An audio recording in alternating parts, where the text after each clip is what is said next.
Mais salmini on edowi indi modo wurgo Naziru Seydilman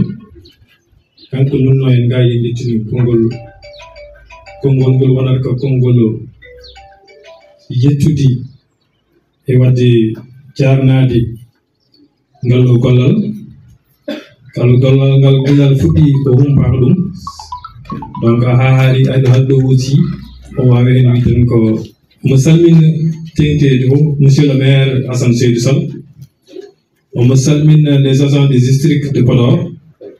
on salmine le responsable de Under Project ONG on salmine le l'ICP de Donaï monsieur Faye et sage-femme Adja et son équipe salmine le secrétaire exécutif du CDS mais aussi on salmine aussi l'association des relais de la commune de Guédé Village caggal salminade comme salmine dental ngal ɗo hanke joɗingal ngal ɗo omo wi on ko weltare mawde ko nandego ɗum ɗo haqqi yiide kono sinno sago wonno kanko jottono ɗo o huccite e ɓeɗo golliɓe ɗeɗo golle saabu ko gollini ko diwan o foof on remercie sincèrement l'ONG Under Project e suɓaɗe wi oɗo poste de santé e suɓaɗe wi agent woni sage-femme poste de santé o yaade ɗon ɗum heɓlu ɗum lebbi tati rokku ɗum gandal donc weltare mawdenen hen omo duunoɓe yo Allah ɓoydu golle ɗe caggal formation nde waɗande ke aussi wadde nde aussi duusi oɗon sage-femme totti ɗum équipement ha woni wiyete ko échographie ko ɓesgu makko ummotono ɗo fayi Ndioum ɓesgu makko ummotono ɗo fayi Podor hande so Allah wallimo mo ɓesgu makko ummoɗo ɗon fayi dispensaire naata ɗon donc weltare mawdenen hen donc omo yettimon hen ko en beltinima aussi hufɓe golle ɗe kamɓe hufɓe golle woni l'ICP et sage-femme en surtout e sage-femme o ene mbiyam ko gandal mo rokkangal yalla wallumo hutoro yalla wallum ke hutoro bagage o ono yiɗiri ni caggal ɗum ke aussi ene beltinima secrétaire exécutif et son équipe won CDS poste de santé o e jaɓɓade oɗo ñalawma e hollirde ñalawma oɗo ke ɗum yimɓe fof deɗi ɗum e hollirde oɗo ñalawma ke aussi ko weltare donc eɓe jettami hen ene mbiye e jokko golle mi salmini on ɗon mi salmini aussi la sage-femme Nerdat merci kala kuujo merci Adja wonno mo woni ɗo woni ner jafnade feewi donc merci e rectification saabu ner somo fujinɗo makko jejjiɗo kono ner kam ɓuuri hutorade wom e Adja sabu merci e rectification merci e jarama feewi merci e yallah wallu kutorɗa gandal ngal surtout jokken golle e projet o aussi ene ñaaga aussi on haɗɗo tan ene ñaaga no dusdiri e mabɓe no dusdiri e mabɓe no feewi kala ko saabu so duusiɓe tan enen ene tinata firiji en tinat golle ɗe donc jafoɗon haala ka heewi merci o jokken golle merci jarama kono noon artu e Pulaar saabu woni hen ko jiɗimi memde ko Pulaar o ɓuurami fewtade komin Français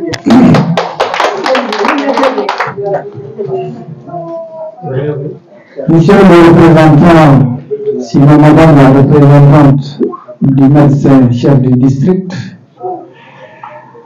monsieur le coordinateur du projet Ango Project, monsieur le chef du village de Donaï, monsieur le représentant des régions communautaires de la commune, monsieur le secrétaire exécutif, chers invités, nous vous remercions au nom du conseil municipal de Guédé Village et au nom de son maire, Oumar Baboda.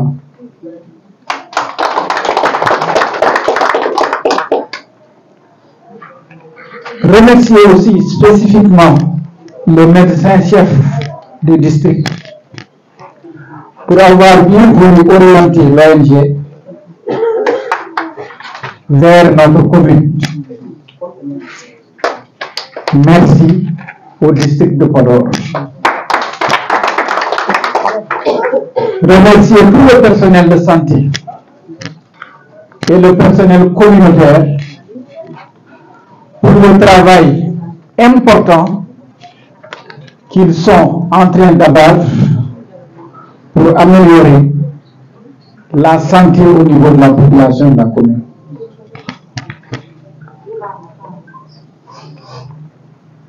Remercier et encourager spécifiquement le CDS de Donaï qui vient d'être installé. En tout cas, nous sommes dans les dispositions pour les accompagner. Remercier donc tout le monde et remercier particulièrement l'ONG Angle Project pour le travail formidable qu'ils sont en train de faire. Et quand je remercie l'ONG, je ne peux pas ne pas revenir sur son directeur coordonnateur, M. Pouy. En fait, deux éléments essentiels m'ont marqué chez M. Pouy. Son humilité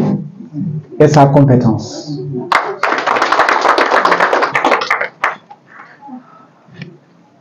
Notre premier contact,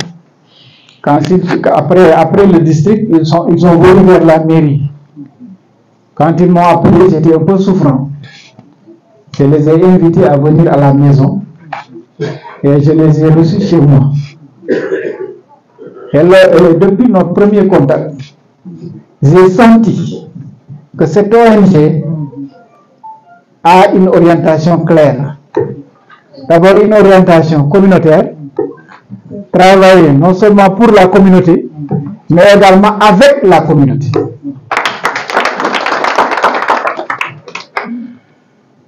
Ensuite, le modèle d'intervention qu'il voulait faire, c'était surtout avec le personnel communautaire. Et ce jour-là, je leur ai dit que vous avez la chance de tomber dans une commune qui a déjà des relais communautaires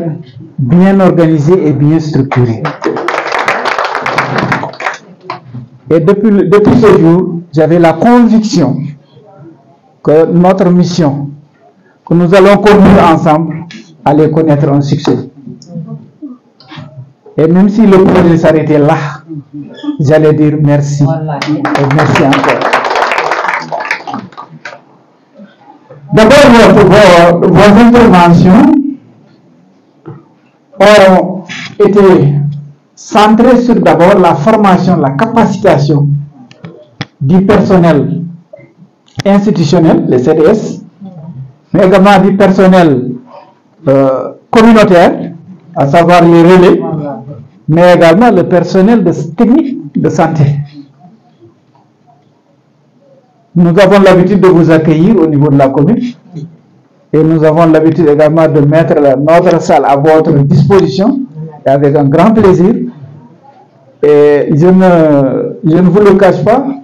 si on a eu à améliorer les conditions donc de séjour au niveau de la salle, c'est en partie lié aux partenaires comme vous. La salle a été climatisée, je crois que l'environnement a été quand même amélioré. Donc c'était notre façon de contribuer également à l'action de l'ONG. L'autre aspect, en dehors de la formation, c'est les interventions que vous faites pour améliorer la santé au niveau des structures sanitaires. D'abord, on a senti lors de nos journées de supervision qu'il y a eu une amélioration des taux de fréquentation dans les postes que nous avons visités. Ça, c'est rassurant et encourageant. En tout cas, là-dedans. Il y a eu également un meilleur suivi des consultations pré- et post-natales. On a remarqué également des accouchements assistés qui sont de plus en plus fréquents. L'adaptation également des femmes en état de grossesse en fer, mais également de la farine améliorée. Donc, en quelque sorte, votre intervention a permis, grâce aux différents intrants que vous avez eu à apporter, d'améliorer vraiment l'environnement sanitaire, mais également les conditions de travail de nos relais communautaires. Alors, l'intrant de taille qui constitue l'échographie, qui était un casse-tête chinois pour nous, surtout pour nous pères de famille, parce que lorsque la femme devait faire la visite prénatale et qu'on leur recommande de faire donc des analyses assez poussées avec l'échographie, c'était un problème. Il fallait faire des voyages, il fallait, en tout cas, la disponibilité de cet intrant au niveau des postes va soulager vraiment les pères de famille comme les mères de famille. Et merci au nom de la communauté pour cela. Je profite de l'occasion pour faire un appel aux CDS et aux sages-femmes qui ont été formés, je les félicite pour ça, d'en faire un bon usage. En faire un bon usage, c'est quoi? C'est être d'abord au service des malades. En faire un bon usage également, c'est de travailler ensemble pour le suivi et la maintenance du matériel. En tout cas, certains disaient que, ou bien quelqu'un disait que la santé n'a pas de prix, mais il a un coût. Le coût de la santé dépasse même l'État sénégalais, dépasse la commune. Donc il faut l'apport de tous. Donc l'État, la communauté, comme également les partenaires comme Angle Project. Donc tout cela réuni nous permettra vraiment de faire ce qu'on appelle le financement de la santé. Et dans le financement de la santé, il y a des stratégies à mettre en œuvre. La première stratégie, c'est la stratégie communautaire. Et ce matériel qui nous est offert, nous permettra également de trouver donc, une source de génération de revenus. Donc si c'est bien utilisé, bien géré, ça permettra de renforcer vraiment vos caisses et donc d'améliorer les conditions des populations. En tout cas, au nom du maire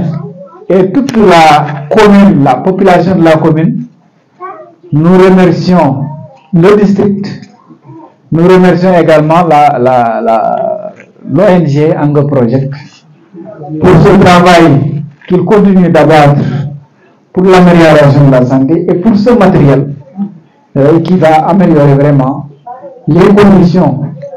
de santé des mères et des enfants, mais aussi de motiver le personnel communautaire, à savoir des relais communautaires. En tout cas, merci. Quand j'étudie d'abord médecin chef district, j'étudie coordonnateur projet Angle Project,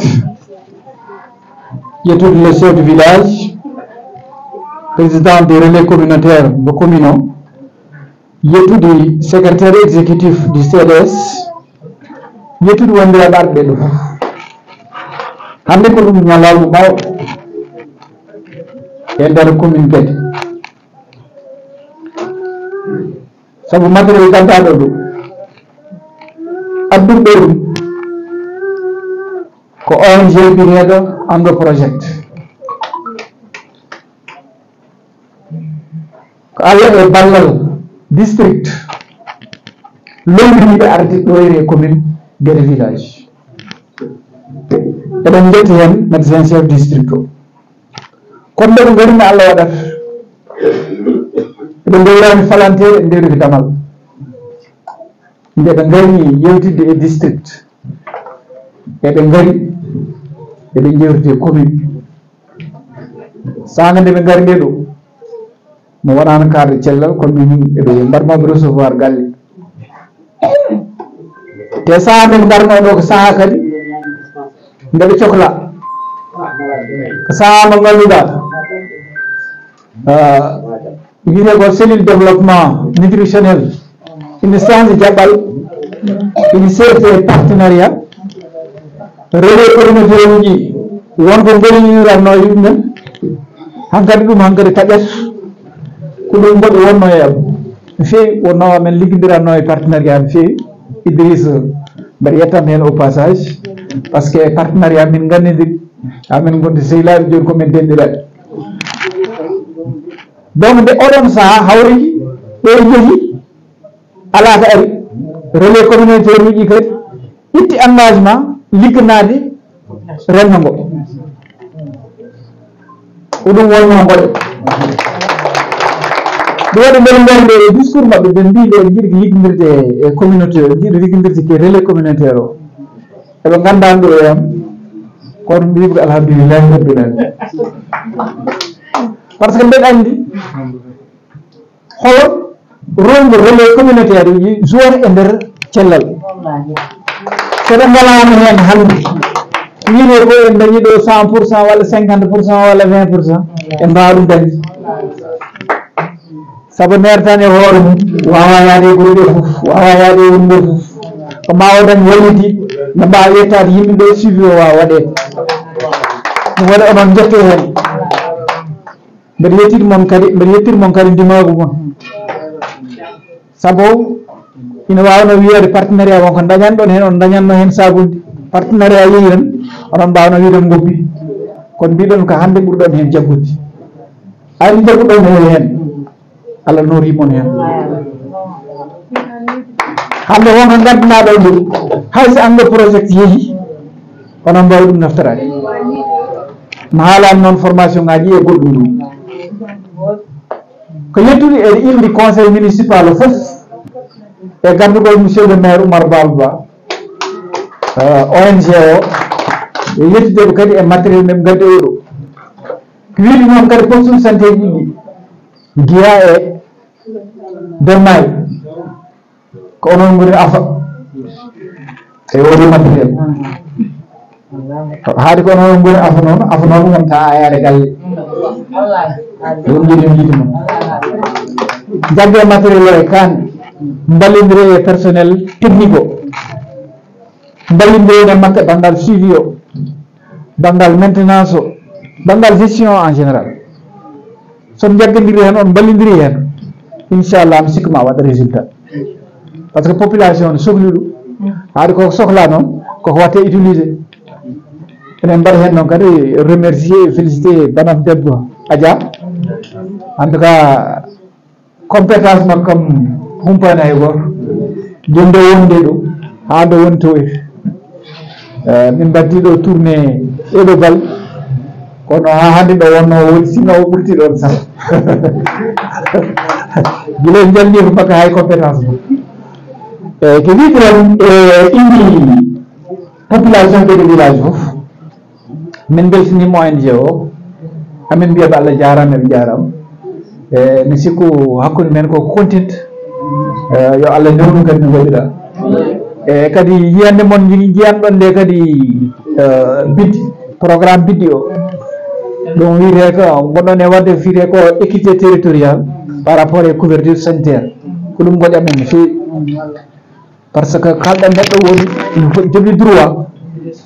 hebde soin ji comme no yimɓe foof gonɗo Dakar ko foti ko hebde ɗum gonɗo ɓowɗo coy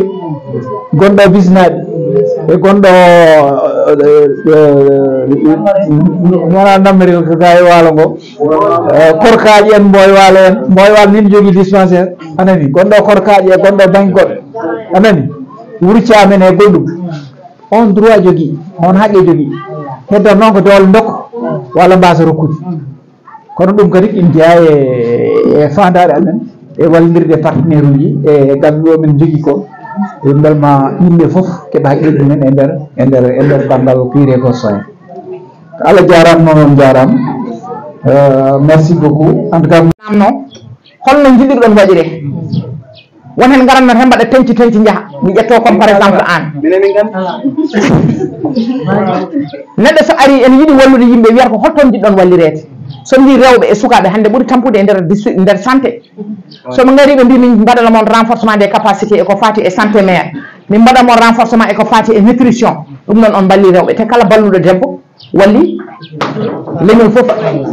joni ala projet gummaniɗo mawɓe rew worɓe ala mais projet ji fof worɓe no mbiran ni gummani ko rewɓe par ce que debbo woni mo ala autonomie financiére ala poche ala kalpe kala ko totta ko hen koye barme waɗata so dañani no safroyi rek o dañat caɗele ɗum noon oɗon ñaaga noɓe mballita men kadi e autonomisation financiére des femmes pour min mbawa dañde l' accessibilité aux soins ɗum ɗon onon worɓe oɗon ñaaga hen ballal mais le partenaire enen ñaaga kadi o ɓeyda ko fati e autonomisation des femmes ha mbawa dañde des soins de qualité par ce que mo wi soins de qualité wi réduction de la mortalité maternelle ɗum ɗon noon le partenaire min mbaɗi mon remercier min mbaɗi mon félicité mais min mbaɗimama puy min mbaɗimama mention spéciale par rapport e flexibilité ma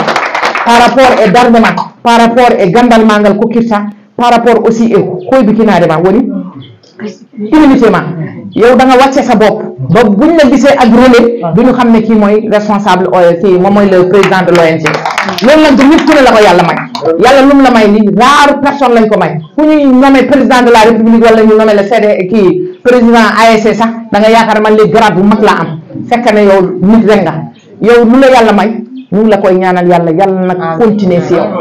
yàlla na nga ko gën a aussi di jàppale les communautés parce que yow sa phrase du ma gën a jàpp si yow on fait pour les communautés loolu rek lu am solo la ñu ngi leen si ñaanal yàlla yàlla yokk leen ba ngeen yëg ko balaa 2030 incha allah ngeen mun am couverture de l' ensemble des postes de la commune de Guédé Village ñu mun am information mais aussi ñu mun am des appareils pour vraiment participer à la réduction de la mortalité maternelle. Partout dans le pays. Et vos actions sont concrètes. Moi qui vous parle, j'ai eu à vous rencontrer au niveau de la commune. Et si vous ciblez ces deux localités pour former vraiment ces sages-femmes, ça vraiment c'est tout l'honneur qui revient à toute la population. Et le poste de santé de Donatari, c'est le centre. Hein. Et vraiment, toute la population avait des difficultés, d'énormes difficultés, pour vraiment faire des programmes d'échographie à ces femmes enceintes. On était obligé de se déplacer un peu partout. À un moment donné, tout le monde était même perdu par rapport vraiment à ce manque au niveau du poste de Donatari. Donc ce qu'on a eu ici, nous rendons grâce à Dieu et nous vous remercions sincèrement. Et toute la population est très reconnaissante par rapport à cette action. Et Inch'Allah, je vous garantis, ce matériel remis au nom du CNS, au niveau des postes de santé, sera très bien géré. Parce que si c'est bien géré, prochainement, un projet peut cibler d'autres villages là. Et ça, c'est le mérite vraiment de notre projet. Inch'Allah, ça sera de bon, mais ça sera bien géré. Et Inch'Allah, d'ici 2 mois, je vous promets, on fera une grande rencontre de contrôle au niveau de la population par rapport aux actions, par rapport à la fréquence, n'est-ce pas, de l'utilisation, n'est-ce pas, de l'échographie. Ça, je vous le garantis. Donc, pour ne pas monopoliser beaucoup la parole, je donne la parole au CDS de Guia, mon frère Marwat. ndax dafa am loo xam ne su ma ko waxul ci wolof du ma ko wax ni ma ko bëgg a waxee projet bi bu ñëwee fii tey ci Guédé Village à la commune de Guédé Village parce que ba ñuy door dañu dem district ñu ne monsieur le médecin chef dañu bëggoon intervenir ci un projet de santé maternelle ban zone nga yaakaar ne vraiment indicateurs yi des na mu ngi dem leen Guédé Village. Donc on est venu à Guédé Village non pas parce que dañu xëy jël suñu xam-xamu bopp def la ñu neex pour ñëw non dañu dem ci buntu bi booy dugg ci dëkk ci wàllu santé ci district ngay dem buñ ne la demal bërëb sàngam boo ko demee da nga xam ne fañ la yebal foofu mais bi ñu ñëwee dafa am lu gën a neex ci ñëw bi mooy dañu ñëw fekk ay autorités locales yoo xam ne man tey jii li may wax ci projet bi wóor na ma ne man ëppalewu ma leen ci dara parce que ba ñu tàmmalee ba tey fii amul dara loo xam ne def nañu ko te yëguñu ko amul dara loo xam ne def nañu ko te accompagner ñu amul benn coono boo xam ne dund nañu ko te bokkuñu ko ak ñoom loolu nag bu la ko nit defalee ba nga am lu toll ni évaluation évaluation la wax de maanaam ñii bind projet bi ñii ko financé bëgg Allemagne ñëw ba Sénégal ñu ne ma yow Alassane dañuy bàyyi ba dem terrain ba ñëw ñu door a waxtaan ak ñoom xam nga bi ñu jógee terrain lan ngeen ma wax Alassane na nga gërëm équipe bi ngay liggéeyal na nga gërëm communauté yi ngay liggéeyal na nga gërëm partenaires yi ngay liggéeyal nous on a aucune question à te poser loolu nag boo ko amee da ngay xam ne ñi ngay liggéeyal xam nañu li ñuy liggéey ñi ngay liggéeyal jeex nañoo jaajëfal bon nag foog ma def ko fii wax ko fii ngeen xam ne monsieur le maire laa wax ñi mu jàpp ci liggéey bi bu ko programme yëpp amoon Sénégal du ñàkk benn financement monsieur le maire vraiment on vous remercie très sincèrement pour tout ce que vous faites pour la communauté et tout ce que vous avez fait dans le cadre de ce projet te xam naa ne ni ñu koy defalee ñoo ngi koy defale keneen li ma ciy metti rek mooy ñetti fan yi ñu ànd ci àll bi fan yii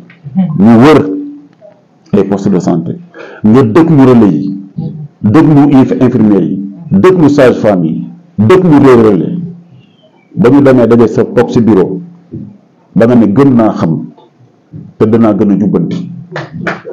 loolu nag ku bëggul defar bu ko wax donc vraiment pour ngeen xam ne am ngeen ay kilifa yoo xam ne ñu ngi ci yéen ñu ngi leen di jàppale relais yi nag Idriss mënuma bañ a wax ci ñoom ndax lu ñu leen defal xeet nañu ko xam nga ku mënul jot ci ku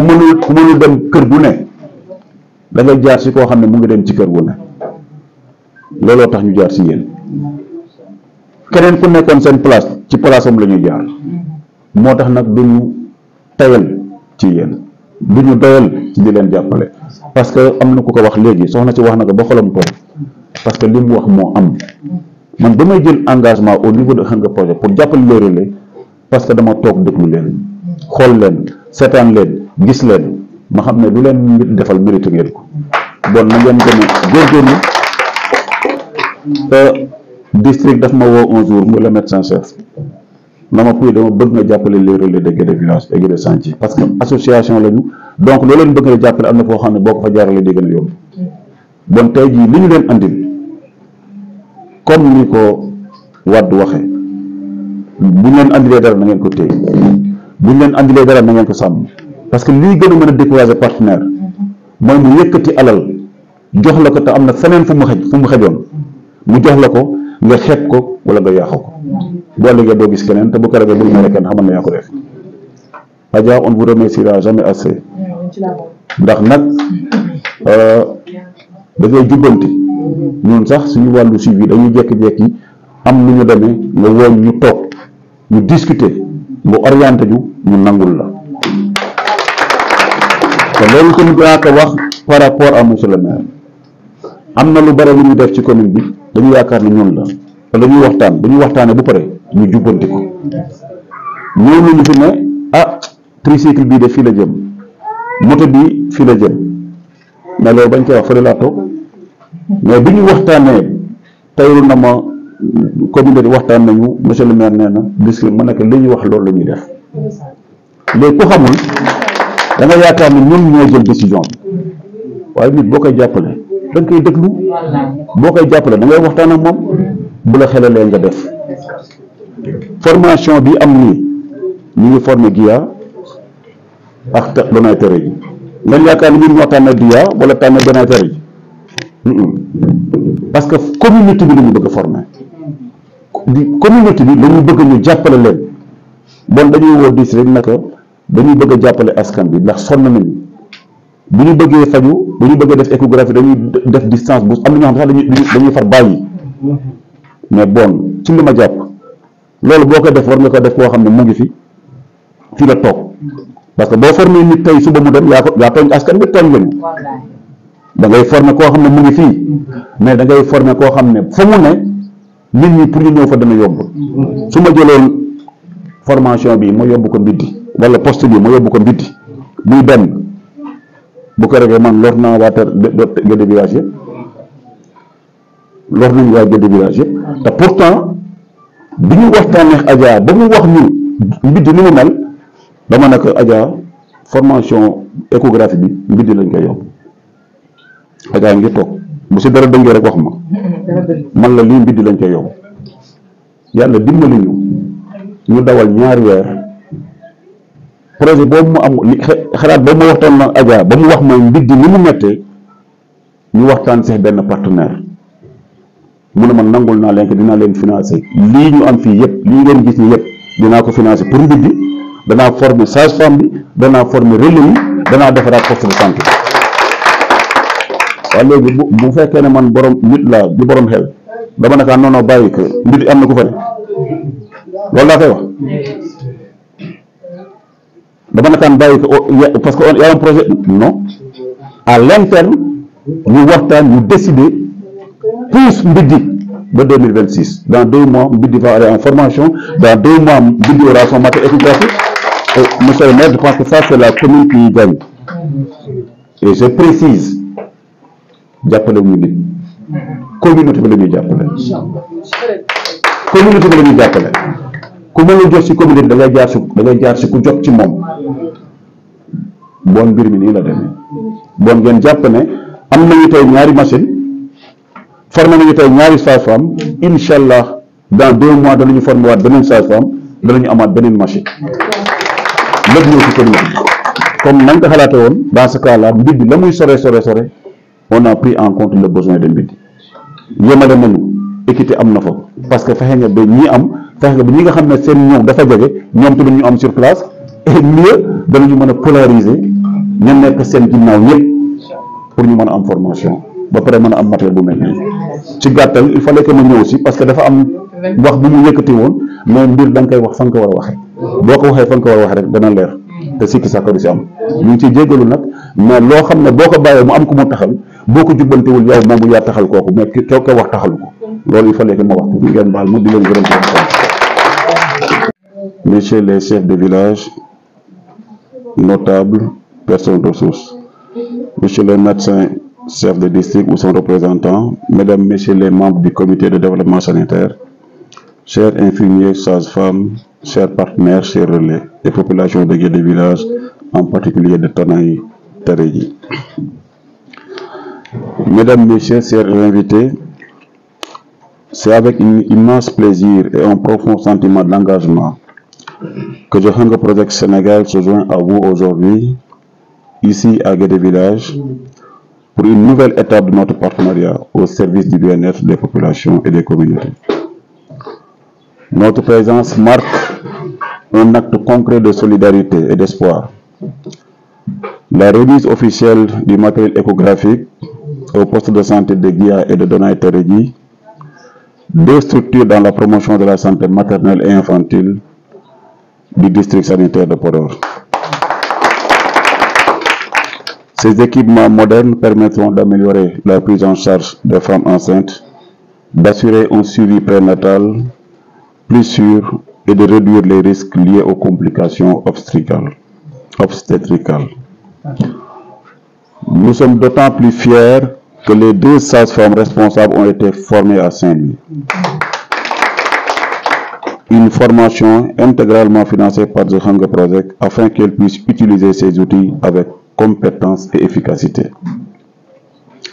C'est donc un appui direct au district sanitaire, à la commune de Guédé Village, au comité de développement sanitaire et à toute la chaîne de soins de proximité. Toutefois, notre engagement ne s'arrête pas là, parce que la santé ne peut être durable sans la mobilisation communautaire, sans les relais communautaires. Nous remettons également aujourd'hui du matériel informatique, de sonorisation, ainsi que des gilets aux associations des relais de Guédé Village et de Donaï. Ces équipements visent à renforcer leur capacité d'organisation, de communication et de sensibilisation, et en leur reconnaissance pour une pérennisation des activités de santé, de nutrition et d'autonomisation de ces institutions composées majoritairement de femmes.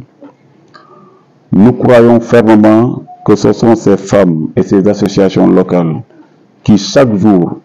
font vivre le changement au cœur des villages. Chers partenaires, ces actions s'inscrivent dans une vision globale: booster les indicateurs de santé de la reproduction, améliorer la nutrition, et renforcer l'autonomisation des communautés. C'est ensemble, en synergie avec le district sanitaire, les autorités locales et les populations que nous pourrons garantir des résultats durables et équitables pour tous. Permettez-moi de remercier chaleureusement Monsieur le maire de la commune pour son engagement, pour son accompagnement, pour sa disponibilité. Et je reviendrai tout à l'heure en wolof. Les sages-femmes, le district pour son accompagnement également, et plus particulièrement Madame Adja Ndiaye-Sall, ici présente, les sages-femmes, les infirmiers qui accompagnent les relais dans le coaching, dans le suivi, et tous les agents de santé pour le dévouement, les associations de relais pour leur engagement quotidien, et bien sûr la commune de Guédé Village pour son leadership et sa disponibilité. Donc, chère population, ce matériel est votre bien commun. Prenons-en soin. Utilisons-le à bon escient et continuons à travailler main dans la main pour que chaque femme, chaque enfant, chaque famille puisse vivre en bonne santé et dans la dignité. Donc, ensemble, faisons des Taredji et des villages environnants, de Guédé Village et de tout le district, des modèles de communautés autonomes, solidaires et en pleine santé. Je vous remercie pour votre attention. Madame la coordinatrice SR du district sanitaire de Podor, Monsieur le représentant du chef de village, Monsieur le médecin chef ou son représentant, le partenaire de projet de la commune de Guédé Village, Madame la coordinatrice SR Adja Ndiaye-Sall, Mesdames et Messieurs, chers invités. Je suis très honorée de me présenter aujourd'hui devant vous. Permettez-moi d'abord de me présenter. Je me nomme Madame Diallo Lambadat. Je suis sage-femme au service du poste santé de Donaï-Paris depuis plus de 10 ans.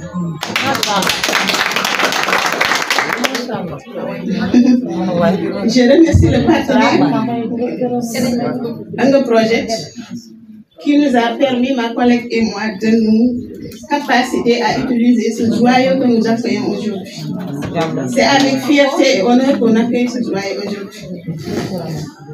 Parce que, comme vous le savez, vous tous, on rentre d'une formation à Saint-Louis, d'où on a eu à faire 3 mois à être encadré par d'éminents professeurs pour être capacité à utiliser ce joyau qu'on accueille aujourd'hui grâce à notre partenaire Ango Project en phase avec la commune de Guédé Village et le district sanitaire de Podor. Donc, on ne lassera jamais de les remercier.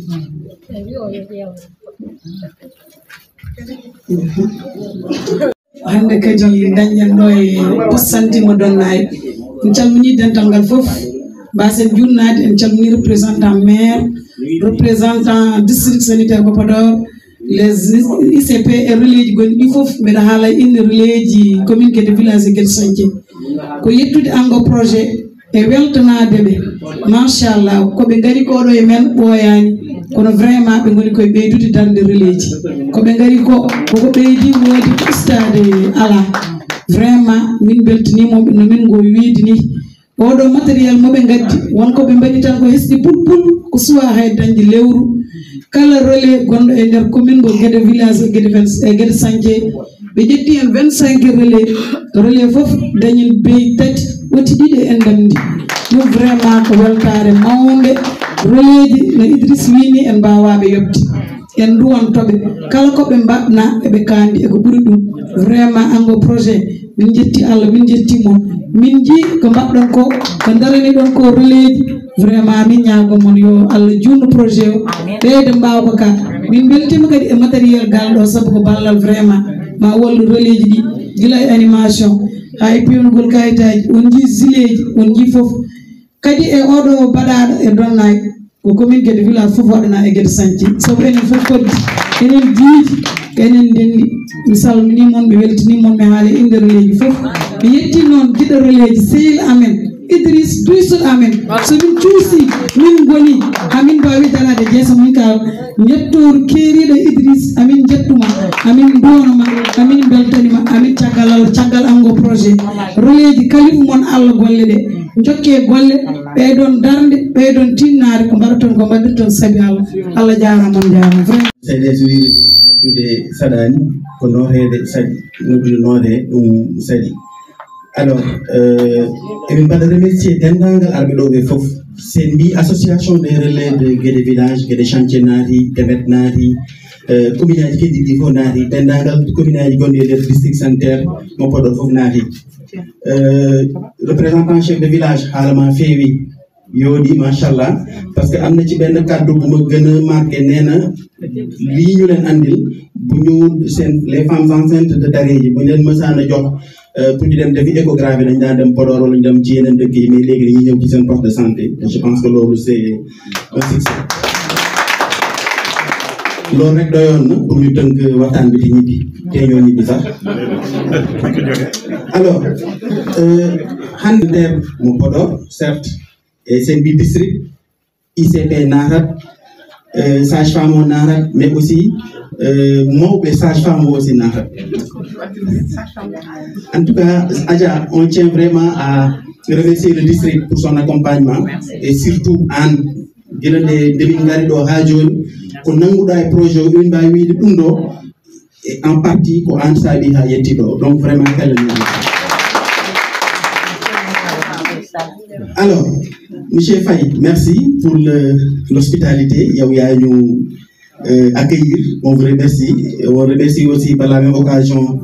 sage-femme il y a nos formations. Monsieur Kinon, ko femme di mon cœur do hayso dubi joy. Ala e mbawi nawet. Ay son madama affecté o jaani ko jangudon ko Allah sago communauté mo Guiya et mo tareji mbaw wutara dum mbaw naftara dum donc c'est un engagement que vous avez pris. Alors monsieur le maire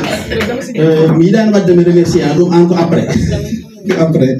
juste pour dire que un projet ko fedde wana labi encore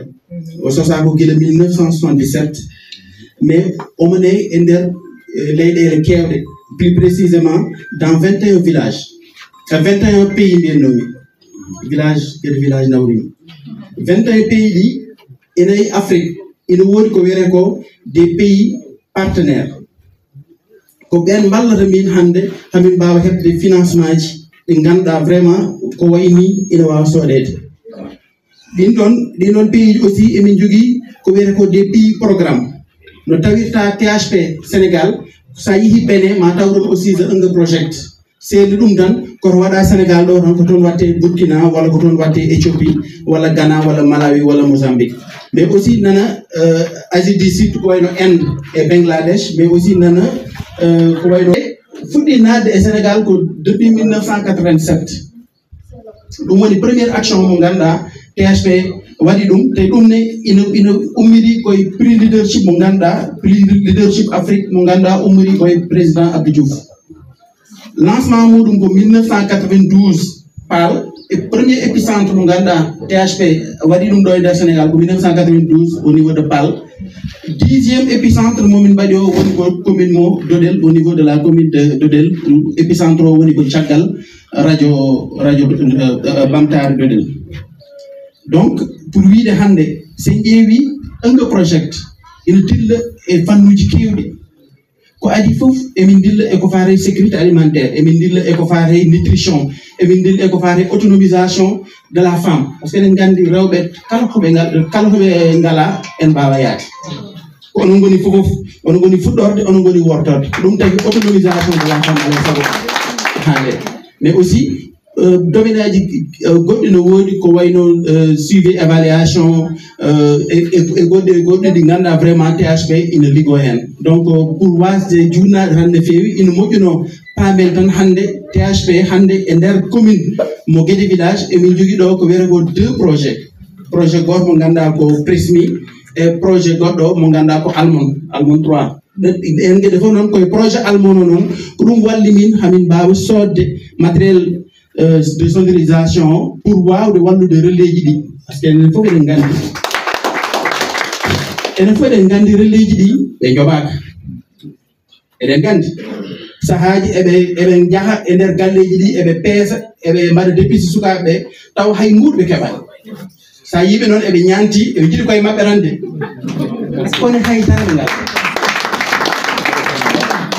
so rewino lawol wona ONG o fonno wadde mais CDS o la communauté la commune moni kala e meɗen ina fonno wadde cotiser hay soko 50 francs par personne sukaɓe ganduɗa eɓe peese par ce que won peesaɓe hande peut-être ɓe peesa ko hedde guila 2008 2009 peut-être hande se ƴeewi sukaɓe ɓen ɗon enayi école aji ɗi enayi vraiment fuɗɗima kam janngude to towi seeɗa te c'est grâce à leur accompagnement sahaji noon eɗen kewi wiide le district de Podor le commune de Guédé village taux de malnutrition ne heewi ɗo ne heewi certes mais suɗandeji ɗi ngalano ɗo holno infirmier ji mbaɗat holno sage-femme uji mbaɗat wona taux de malnutrition wiyeteɗo taux de mortalité donc gacce ngalama lerelle Allah jarama on jarama onon goni koyɗe infirmier ji ɗi onon goni juuɗe infirmier ji onon goni gueɗe sage-femme uji donc vraiment emin mbaɗa on remercier no feewi emin mbaɗa remercier aussi les sages-femmes ɓe ganduɗa kamɓe fu ɓe goppi ko 3 mois ɓe goni Saint-Louis vraiment ko sacrifice muusino siftori sahaji étudiant yahannoɓe Saint-Louis ene muuɗo lacciri en goɗɗum c'est vrai wonko THP addi mais wonde kamɓe ne koɓe guitti e poche uji maɓɓe pour wawde wadde formation no hannirta ni donc vraiment onon ne kon tinniɓe kon dariɓe yon jogoro jam ya haw gandal ngal aussi ma nafon nafa dendangal wonɓe ɗo ɓe foof ma jafo ɗon noon juuti mais il fallait mbaɗen poser le cadre ha yimɓe ganda ko rendinen ɗo hande ko ɗum saabi noon formation mo ganduɗa sage-femme uji mbaɗi ɗum Saint-Louis ina wayno formateur o e ballal mo ganduɗa pour no sage-femme uji goniri Saint-Louis ko ballal tan noon wona fof ko ballal tan wona e formation fof formateur o jobdi muɗum fof ko THP jogui ɗum kañum yooɓi ha timmi THP noon wona neɗɗo yiɗi ko so waɗi yimɓe ganda THP waɗi ɗum weeɓande mbaɗa sikki won sage-femme uji kewɗi ganduɗa mbaɗi formation mais keɓani hebde formation en échographie aja ana andi hen hunde et le choix de tareji c'est pas fortuit c'est pas gratuit le choix de guiya pareil wona minen tan jooɗi min mbi yen mbaɗ naggam non non kamɓe gandi kamɓe le district aja oɗo jooɗi ɗo kanko andi holko saabi ɓe cuuɓi guiya ɓe cuuɓi tareji maɓe garta hen inchallah